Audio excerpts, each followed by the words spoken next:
Next is the pollination. Pollination आप समझ गए हैं, पॉलिनेशन है क्या, मतलब पॉलिनेशन एक्चुअली में समझने का एक छोटा सा बात पहले कोशिश करो पॉलिनेशन प्रोसेस को समझने के लिए, कि बेसिकली प्लांट्स मूव नहीं करता है, समझ रहे हो, प्लांट्स मूव नहीं कर रहा है, ये बात आप समझ रहे हो। तो इस कारण से पॉलन ग्रेन्स जो मेल मतलब दिस रिप्रोडक्टिव ये एजेंट है, that should go in the stigma, ताकि वो बेसिकली ओवरी में जा सके। तो सबसे पहला काम क्या होगा कि पॉलन ग्रेन्स को स्टिग्मा तक पहुंचाया जा सके, ठीक है। पॉलन ग्रेन को स्टिग्मा तक पहुंचाने के लिए अब एजेंट का जरूरत होगा। क्यों होगा? क्योंकि ये प्लांट मूव करके तो जा नहीं रहा है। इसलिए जो वर्ड हम लोग फर्टिलाइजेशन जनरली बात करते हैं, जैसे जितना भी अभी तक हम लोग पढ़ाई कर रहे थे जूलॉजी में, हम लोग वर्ड डायरेक्टली यूज कर रहे थे फर्टिलाइजेशन, ठीक है, हम लोग डायरेक्टली वर्ड यूज कर रहे थे फर्टिलाइजेशन, लेकिन यहां ऐसा नहीं करेंगे, ठीक है, यहां पर ऐसा नहीं करेंगे। आप रीजन समझ रहे हैं, क्योंकि यहां पर सबसे पहले हम लोग को वर्ड यूज करना होगा पॉलिनेशन, फिर फर्टिलाइजेशन, यानी final aim is the fertilisation, final aim is the fertilisation. लेकिन उससे पहले एक काम हो रहा है, उससे पहले पॉलन ग्रेन्स को स्टिग्मा तक पहुंचाया जा रहा है। उससे पहले पॉलन ग्रेन्स कहां है? एंथर में। पॉलन ग्रेन्स कहां है? एंथर में, यानी एंथर से कुछ पॉलन ग्रेन्स को स्टिग्मा तक पहुंचाया जा रहा है, और इसी प्रोसेस को क्या बोलते हो? पॉलिनेशन। इसी प्रोसेस को बोलते हैं हम लोग पॉलिनेशन। मतलब this is actually the process which enables the plants to reproduce, ठीक है। तो what is pollination? Pollination is the process by which plants are able to reproduce, plant able है reproduce करने के लिए, इसी के लिए हम लोग क्या वर्ड यूज करते हैं? pollination, ठीक है। अब pollination होता क्या है, मतलब ये तो आप समझ गए कि प्लांट को एबल बना रहा है कि वो रिप्रोड्यूस कर सके, लेकिन pollination होता क्या है ये भी बात आप समझ गए कि pollen grains को एंथर से उठाकर स्टिग्मा पर पहुंचाने को ही क्या बोलते हैं हम लोग? pollination, ठीक है। अब ये कैसे हम लोग इस फिगर से देख लो, अच्छे से क्लियर है, ठीक है। देखो ये क्या है? स्टेमन, यानी क्या है? This is the male reproductive part. ये क्या है? This is the male reproductive part. स्टेमन का दूसरा वर्ड क्या बोल रहे थे जी? एंड्रोइशियम। स्टेमन का दूसरा वर्ड क्या यूज किए थे? एंड्रोइशियम, ठीक है। और एक को तोड़ेंगे तो हम लोग स्टेमन बोलते हैं। उसी तरह कार्पल के लिए क्या बोल रहे थे? गायनेशियम, वो भी याद रखोगे, इंपॉर्टेंट वर्ड है, ठीक है। अब फीमेल पार्ट कौन सा है? कार्पल, ये भी बात आप समझ गए। अब क्या करना है कि बेसिकली ये जो एंथर है, ये जो एंथर है, एंथर के अंदर क्या है? Pollen grains. एंथर के अंदर क्या है? पॉलन ग्रेन्स, और इसी पॉलन ग्रेन्स को पहुंचाना कहां है? स्टिग्मा पर, ठीक है। इसी को पहुंचाना कहां है? स्टिग्मा पर। यानी जो transfer of pollen grains from anther to stigma of the flower is called pollination, ठीक है, इज कॉल्ड पॉलिनेशन। क्लियर है? ये बात समझ गए आप? पॉलिनेशन क्या होता है, ठीक है। मतलब this is nothing but the transfer of pollen grains from anther to stigma, ठीक है। Transfer of pollen grains from anther to stigma, ठीक है। तो ये होता क्या है, लिखने का जरूरत तो नहीं है, लेकिन लिख देते हैं, इंपॉर्टेंट है ये। Transfer of pollen grains from anther to stigma, इसी को बोलते हो पॉलिनेशन। अब इतना तो समझ में आपको आ गया, यही पॉलिनेशन है। अब पॉलिनेशन के बाद क्या होगा? फर्टिलाइजेशन हो जाएगा, ठीक है। पॉलिनेशन के बाद क्या होगा? फर्टिलाइजेशन हो जाएगा, जो इसके बाद का टॉपिक है।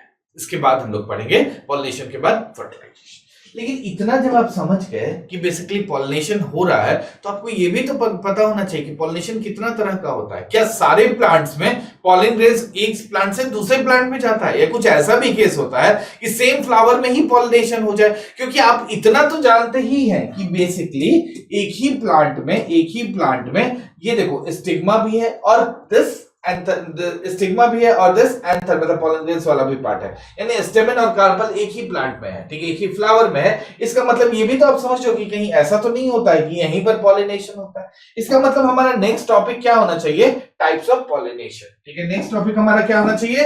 Types of pollination.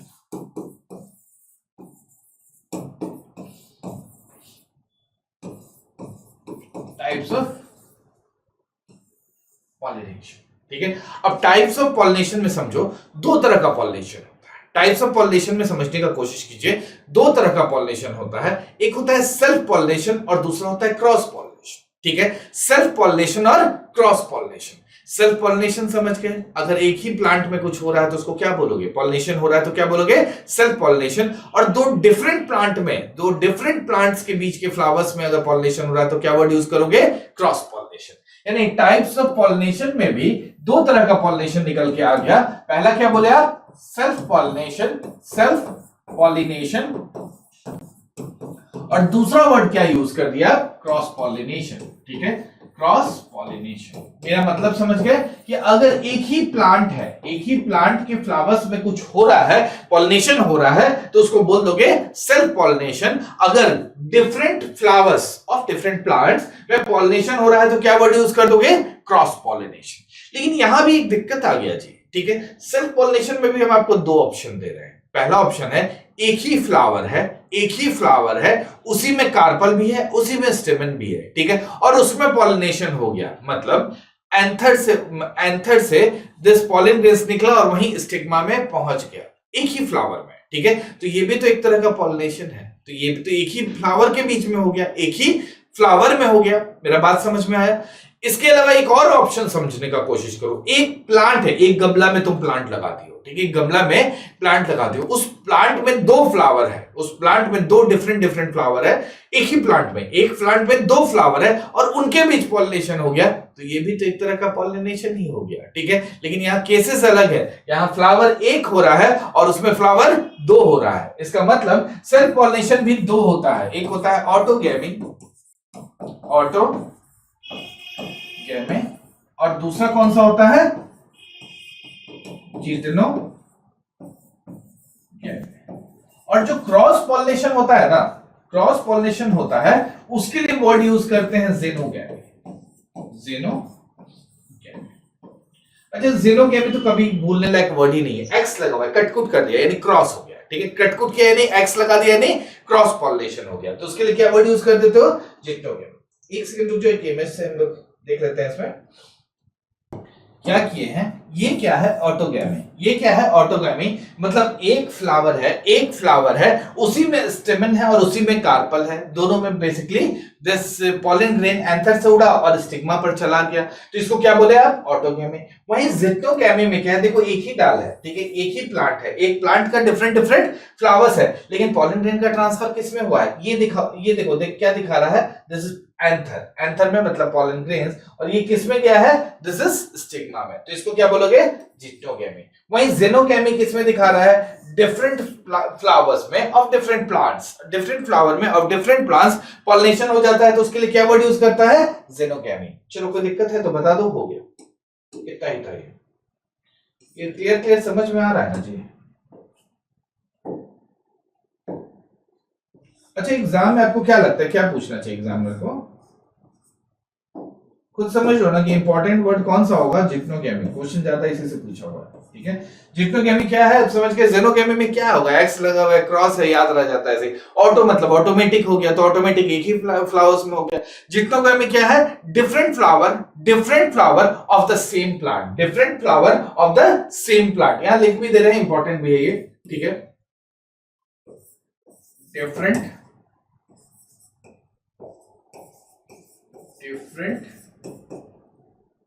flowers of same plant, इसी को क्या बोलते हो, दिस इज जिटनोगैमी। ठीक है, ज़ेनोगैमी तो एक्स है, क्लियर है। इतना तो आप समझ गए कि बेसिकली यहां तक हम लोग टाइप्स ऑफ पॉलिनेशन कर चुके हैं। लेकिन एक बात समझो कि यहां पर ज़ेनोगैमी, ये तो चलो अपना बात करते रहेंगे हम लोग, अपने से हो रहा है, ठीक है, लेकिन एक बात समझो कि क्रॉस पॉलिनेशन भी बहुत तरह का हो सकता है। ठीक है, जैसे हम अभी आपको बोले कि आपके घर में एक प्लांट है, आपके पड़ोसी के घर में एक प्लांट है, उसके बीच में भी तो पॉलिनेशन हो सकता है। ठीक है, तो उसको मतलब this is actually the cross pollination, लेकिन अब इसमें क्या होगा, टाइप्स बढ़ जाएगा अलग अलग। ठीक है, तो यहां से हम लोग एक टॉपिक स्टार्ट कर रहे हैं, टाइप्स ऑफ क्रॉस पॉलिनेशन। ठीक है, क्या स्टार्ट हो रहा है, टाइप्स ऑफ क्रॉस पॉलिनेशन। एक मिनट टॉपिक लिख लीजिए, types of cross pollination, types of cross pollination. देखो, टाइप्स ऑफ क्रॉस पॉलिनेशन को भी हम लोग दो पार्ट में डिवाइड करेंगे। ठीक है, टाइप्स ऑफ क्रॉस पॉलिनेशन को दो पार्ट में डिवाइड करोगे, एक तो हो जाएगा बायोटिक फैक्टर और दूसरा हो जाता है एबायोटिक फैक्टर। इसी के नीचे नाम लिख लेंगे, ठीक है। पहले हम लोग किसका बात कर रहे हैं, बायोटिक ही इंपॉर्टेंट है तो बायोटिक फैक्टर्स का बात कर लेते हैं, और दूसरा कौन सा है, एबायोटिक। समझ गए, एक कौन सा है बायोटिक फैक्टर्स और दूसरा हम लोग बात कर रहे हैं एबायोटिक फैक्टर्स। चलो यहां से एक छोटा सा बात याद रखना है आपको, जैसे बायोटिक और एबायोटिक हम लोग वर्ड यूज करेंगे, आपको बस फिली लगा देना है, ठीक है। क्या वर्ड यूज कर देंगे हम लोग, फिली लगा देंगे, यहां पर लिख देते हैं, ठीक है, फिली, PHILY, ठीक है।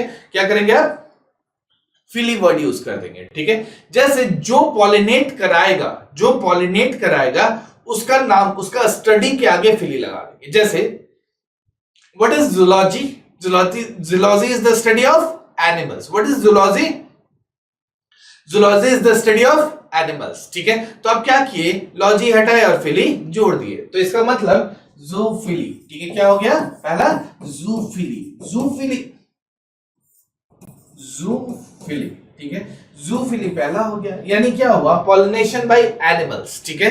जूफिली क्या हुआ, पॉलिनेशन बाय एनिमल्स, इसी को आप बोलते हैं जूफिली, ठीक है। जूफिली किसको बोलते हो, पॉलिनेशन बाय एनिमल्स, क्योंकि जूलॉजी बोलते हो स्टडी ऑफ एनिमल्स, ठीक है। अच्छा एक बात बताओ, बर्ड्स के स्टडी को क्या बोलते हो, जल्दी से टाइप करो तो, बर्ड्स के स्टडी को क्या बोलते हो, ऑर्निथोलॉजी, सही बात है, ठीक है। ऑर्निथोलॉजी जब बात कर रहे हो तो इसका मतलब क्या हो गया, इसके पॉलिनेशन, मतलब अगर बर्ड्स पॉलिनेशन करा रहा है तो क्या बोल दोगे, ऑर्निथोफिली। अब वर्ड समझ में आ गया ना कि बेसिकली फिली हम लोग क्या कर रहे हैं, ये स्टडी के आगे लगा दे रहे हैं, ठीक है।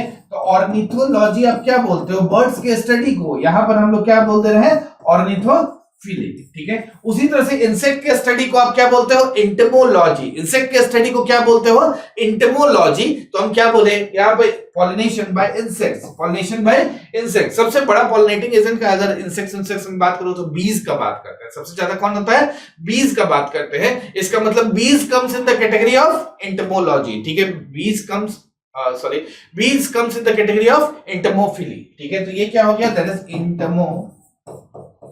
इंटमोफिली।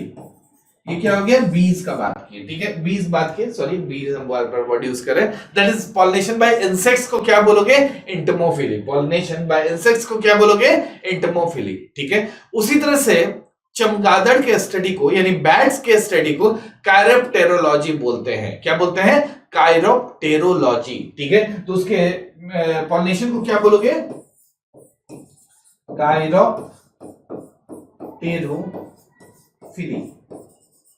ठीक है। क्या बोलोगे, कायरोप्टेरोफिली, ठीक है। तो पॉलिनेशन बाय बैट्स, ठीक है, यहां लिख दे रहे हैं बैट्स, कायरोप्टेरो आपके लिए नया होगा, तो बैट्स का होगा, ये क्या होगा, इंसेक्ट्स होगा। इंटमो क्या होगा, इंटेस्ट्स नहीं जी,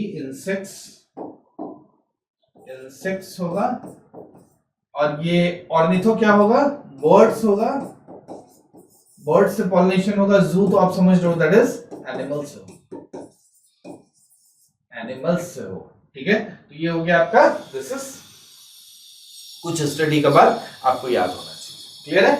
ये तो हम लोग बात किए बायोटिक फैक्टर्स का, लेकिन कुछ ही बायोटिक फैक्टर्स भी होता है जो कि पॉलिनेशन के लिए रिस्पॉन्सिबल होता है, ठीक है। जैसे पानी से पॉलिनेशन होगा, पानी के कारण पॉलिनेशन होगा, तो क्या बोलोगे, हाइड्रोलॉजी जैसे बोलते हो तो क्या वर्ड यूज कर दोगे, हाइड्रोफिली। पानी से पॉलिनेशन होगा तो क्या बोल दोगे, हाइड्रोफिली, ठीक है। एक और होता है विंड से, तो विंड को क्या बोलोगे, एनिमोफिली। विंड से क्या होगा, एनिमोफिली। तो हाइड्रोफिली किससे हो गया, वाटर से, वाटर से पॉलिनेशन हुआ। और एनिमोफिली किससे हो गया, दैट इज एयर से। एयर नहीं, विंड लिख देते हैं, एयर तो हर जगह है, दिस इज विंड से।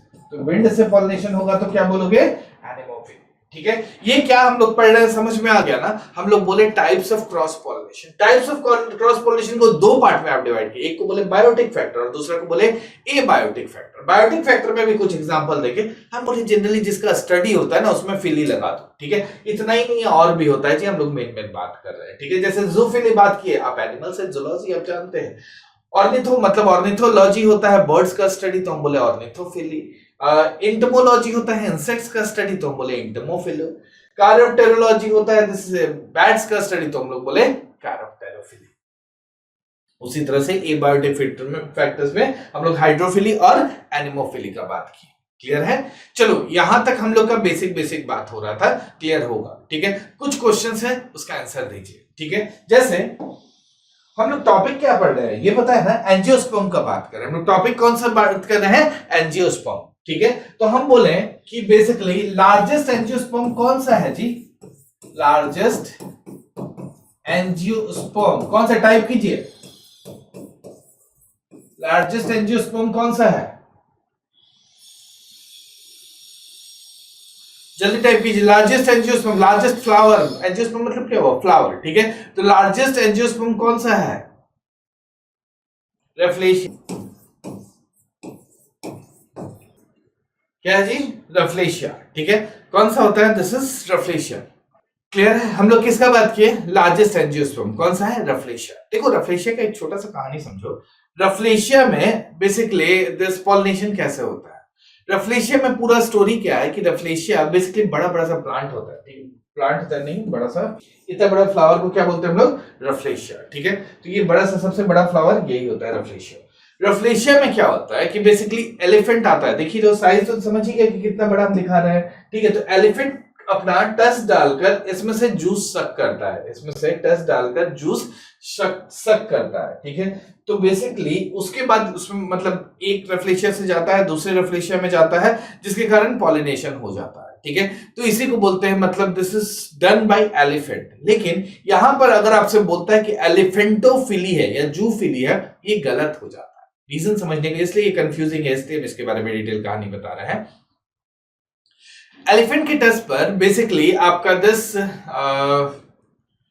ये फ्लाइज होता है, मतलब एक तरह का कीड़ा होता है, मक्खी होता है, कैरियन फ्लाइज बोलते हैं। ठीक है, इसमें एलिफेंट के टस पर कुछ फ्लाइज होता है, that is called carrion flies. ठीक है, ये जो कैरियन फ्लाइज होता है, ये जो कैरियन फ्लाइज होता है, carrion flies, they are responsible for this pollination. Actually में एजेंट कौन है? ऑफ कोर्स एलिफेंट है, लेकिन एलिफेंट उसमें से जो पॉलिनेटिंग एजेंट है उसको उठाकर दूसरे पास नहीं ले जा रहा है, ले जाने का काम कौन कर रहा है? Carrion flies. ठीक है, कैरियन फ्लाइज एक्चुअली में पैरासाइट है, मतलब एलिफेंट का पैरासाइट है, लेकिन जहां जहां जा रहा है साथ में जाएगा ही। तो these flies are responsible for pollination in Rafflesia. ठीक है, तो इसमें भी क्या हो गया? Entomophily, pollination by insects. तो इसमें भी होता है पॉलिनेशन बाय इंसेक्ट्स। ठीक है, तो this is the largest this angiosperm. ठीक है, एक और हो गया। पहला हम लोग बात के, दूसरा कौन सा बात करना चाहिए फिर? स्मॉलेस्ट।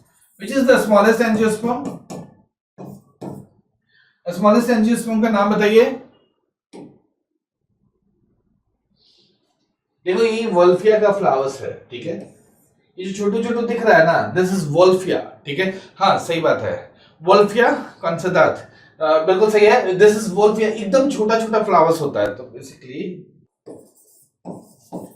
ये जल्दी सोचो कि वोल्फिया में पॉलिनेशन कैसे होता है। ठीक है, वोल्फिया में पॉलिनेशन कैसे होता है? देखो वोल्फिया बहुत छोटा है, समझने का कोशिश करो। जहां बहुत छोटा का बात आ जाएगा ना, वहां इंसेक्ट रिस्पॉन्सिबल नहीं होता है, वहां जनरली हम लोग विंड का बात करते हैं। तो इसमें बेसिकली किससे होता है? विंड से। विंड वाले को क्या बोलते थे आप? एनिमोफिली। तो हम एनिमोफिली वर्ड यूज कर सकते हैं, एनिमो।